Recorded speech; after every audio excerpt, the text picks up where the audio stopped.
നമസ്കാരം. നമുക്കൊന്ന് വ്യത്യസ്തമായ ഒരു വീഡിയോയിലേക്ക് പോകാം. നമുക്ക് പുൽമേടുകളും ചോലക്കാടുകളും തടാകങ്ങളും ഒക്കെ കണ്ട് നമുക്കൊന്ന് ആസ്വദിക്കാം. ഇന്ന് നമ്മൾ കൂടെ പോകുന്നത്, അല്ലെങ്കിൽ നമ്മളുടെ കൂടെ വരുന്നത്, തിരുവനന്തപുരം ജില്ലയിലെ പരതന്നൂരിലെ ഹൈസ്കൂളിലെ SPC കേഡറ്റുകളാണ്. അവരുടെ കൂടെ നമുക്കൊന്നൊരു ട്രക്കിങ്ങും ആസ്വദിച്ച് അവിടുത്തെ അനുഭവങ്ങളും ഒക്കെ കണ്ട് വരാം. എവിടെയാണെന്നല്ലേ പറയാം.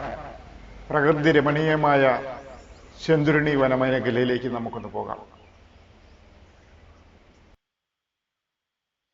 പുൽമേടുകളും ചോലക്കാടുകളും കണ്ടാസ്വദിച്ചു വരാം. കാട്ടരുവികളും തടാകങ്ങളും കടന്ന് പുൽമേടുകളും ചോലക്കാടും കടന്ന് കാണാം. അവിടെ എല്ലാം നടന്ന് നമുക്ക് ആസ്വദിക്കാം. ആന, കാട്ടുപോത്ത്, കടുവ, പുലി, കരടി, മ്ലാവ് തുടങ്ങിയ വന്യജീവികളെയും അടുത്തറിയണോ എങ്കിൽ പോരുന്നോളൂ തെന്മലയിലെ ശെന്തുരുണി ഇക്കോ ടൂറിസത്തിലേക്ക്. അവിടെയാണ് നമ്മൾ ഇന്ന് പോകുന്നത്. പശ്ചിമഘട്ടത്തിന്റെ തെക്ക് അഗസ്ത്യമലകളുടെ ഭാഗമാണ് കൊല്ലം ജില്ലയിലെ വന്യജീവി സങ്കേതമായ ശെന്തുരുണി. ചെങ്കുറിഞ്ഞി മരത്തിന്റെ സംരക്ഷണാർത്ഥം രൂപീകരിച്ച വന്യജീവി സങ്കേതമാണ്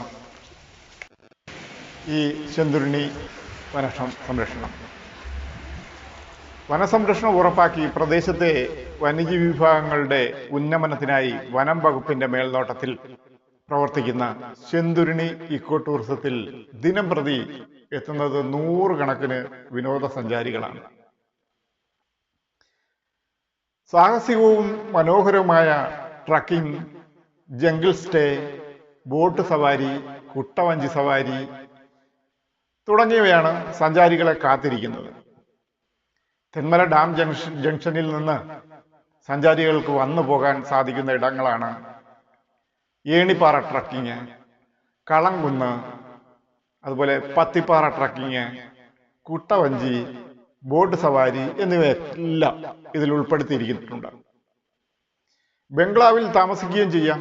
ശെന്തുരുണി വന്യജീവി സങ്കേതത്തിനുള്ളിൽ പരപ്പാർ തടാകത്തിന്റെ തീരത്ത് പ്രശാന്ത സുന്ദരമായ സ്ഥലമാണ് കളംകുന്ന് എന്ന് പറയുന്നത്. വിശാലമായ തടാക തീരത്ത് കാറ്റിന്റെ കുളിർമയിൽ പ്രകൃതി ഭംഗി ആസ്വദിക്കാം. വന്യതയിൽ 3 കുടുംബത്തിന് വരെ വനം വകുപ്പിന്റെ ബംഗ്ലാവിൽ സുരക്ഷിതമായി താമസിക്കാൻ സൗകര്യമുണ്ട്.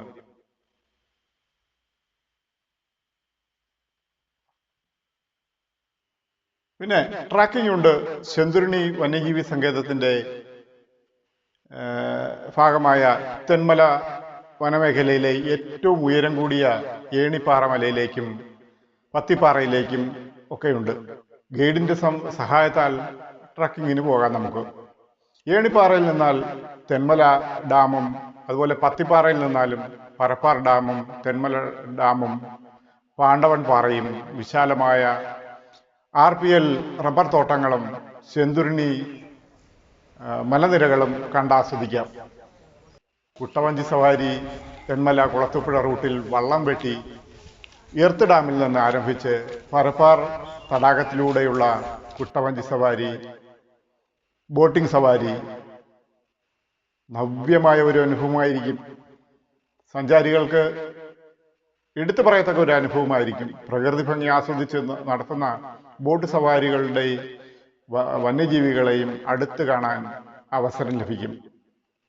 ഒരു കുട്ടവഞ്ചിയിൽ ഒരേ സമയം 4 പേർക്ക് പരപ്പാർ തടാകത്തിൽ പ്രകൃതി ഭംഗി ആസ്വദിച്ച് സവാരി നടത്താം. പ്രഭാതവും സായാഹ്നവുമാണ് ഏറ്റവും അനുയോജ്യം സവാരി നടത്താനും മറ്റും.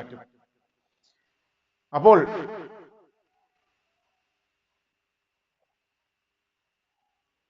നമ്മുടെ കൂടെ ട്രക്കിങ്ങിനുള്ളത് SPC കേഡറ്റുകളാണ്. അവരുടെ ഒരു 1 ഡേ നേച്ചർ ക്യാമ്പിന് വേണ്ടിയാണ് നമ്മൾ പോയത്.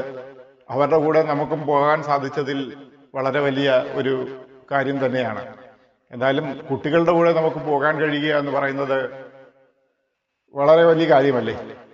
എന്തായാലും അങ്ങനെ ഒരു പ്രത്യേകമായൊരു അനുഭവമാണ് നമുക്കിന്നുണ്ടായത്. അപ്പോൾ ഈ ഒരു പ്രകൃതി ഭംഗി ആസ്വദിക്കാൻ നിങ്ങൾക്കും ഫാമിലിയായി അവിടെ എത്താവുന്നതാണ്. അതല്ല ഇതുപോലെ ടൂർ പ്രോഗ്രാമുകളുമായി സംഘടിപ്പിച്ച് അവിടെ എത്താവുന്നതാണ്. അവിടെ ചെല്ലുമ്പോൾ ടിക്കറ്റ് എടുക്കാനുള്ള ഭാഗമുണ്ട്. അവിടെ നിന്ന് ടിക്കറ്റ് എടുക്കാം. അത് കഴിഞ്ഞ് പാക്കേജുകൾ നമ്മൾ ഏതാണോ എടുക്കുന്നത് അതിനനുസരിച്ച് ഗൈഡുകൾ നമ്മളെ കൂട്ടിക്കൊണ്ട് പോകുന്നതായിരിക്കും. അവരുടെ വണ്ടിയിൽ വേണമെങ്കിലും പോകാം, നമുക്ക് വണ്ടിയുണ്ടെങ്കിൽ നമ്മുടെ വണ്ടിയിലും പോകാം. പിന്നീട് ഉള്ളിലേക്ക് പ്രവേശിച്ചാൽ ഗൈഡുകളുടെ നിർദ്ദേശപ്രകാരം മാത്രമേ നമ്മൾ മുന്നോട്ടും പിന്നോട്ടും ഒക്കെ പോകാൻ അനുവാദമുള്ളൂ. കാരണം മലപ്രദേശമാണ്, മലയാണ്, പാറയിടുക്കുകളാണ്, പോകേണ്ട വഴികൾ വളരെ ദുർഘടം പിടിച്ചതാണ്. അതുകൊണ്ട് ഗൈഡുകളുടെ നിർദ്ദേശം കൃത്യമായി പാലിച്ചിരിക്കേണ്ടതാണ്. അപകട മേഖലയും കൂടിയാണ്.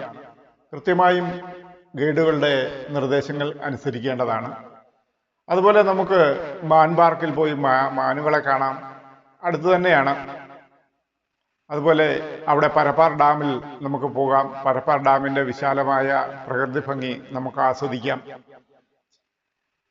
പരപ്പാർ ഡാം എന്ന് പറയുമ്പോൾ ജലസേചനത്തിന് വേണ്ടിയും കാർഷിക ആവശ്യങ്ങൾക്ക് വേണ്ടിയും ഒക്കെ ഉപയോഗിക്കാനുള്ള ഒരു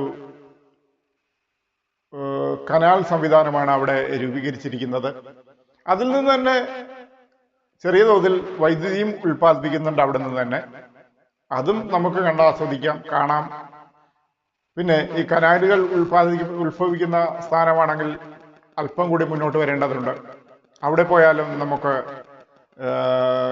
ആ കനാലുകൾ ഉത്ഭവിക്കുന്നതിൻ്റെ ചെറിയൊരു ജലസംഭരണിയും കനാലിൽ ഡിവൈഡ് ചെയ്ത് വിടുന്ന വെള്ളത്തിൻ്റെ അളവുകൾ എങ്ങനെയായിരിക്കും എന്നൊക്കെ നമുക്ക് മനസ്സിലാക്കാവുന്നതാണ്. അപ്പോൾ തീർച്ചയായും നിങ്ങളും പോയി ഈ ഒരു വന്യജീവി സങ്കേതവും ഈ ശെന്തുരുണി വനമേഖലയും അതുപോലെ അവിടുത്തെ പ്രകൃതി രമണീയമായ സ്ഥലങ്ങളും ഒക്കെ ആസ്വദിച്ച് നിങ്ങൾക്ക് വരാവുന്നതാണ്. വളരെ തുച്ഛമായ ടിക്കറ്റ് ചാർജേ അവിടെയൊക്കെ ഉള്ളൂ. അതുകൊണ്ട് നിങ്ങൾക്ക് കൃത്യമായി ആസ്വദിക്കാവുന്നതാണ്. ഇനി എല്ലാം ആസ്വദിച്ചു കഴിഞ്ഞ് വൈകുന്നേരം ഒരു വാട്ടർ ഫൗണ്ടനും അവിടെ സ്ഥാപിച്ചിട്ടുണ്ട്. അവിടെയും നമുക്ക് ആസ്വദിക്കാവുന്നതാണ്. കേരളത്തിലെ ഏറ്റവും വലിയ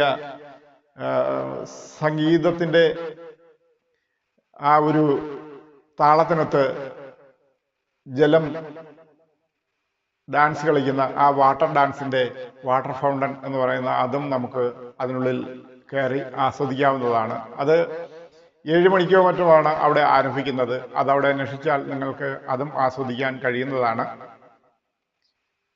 എല്ലാം കണ്ട് ആസ്വദിച്ച് ഒരു ഹൃദ്യമായ ഒരു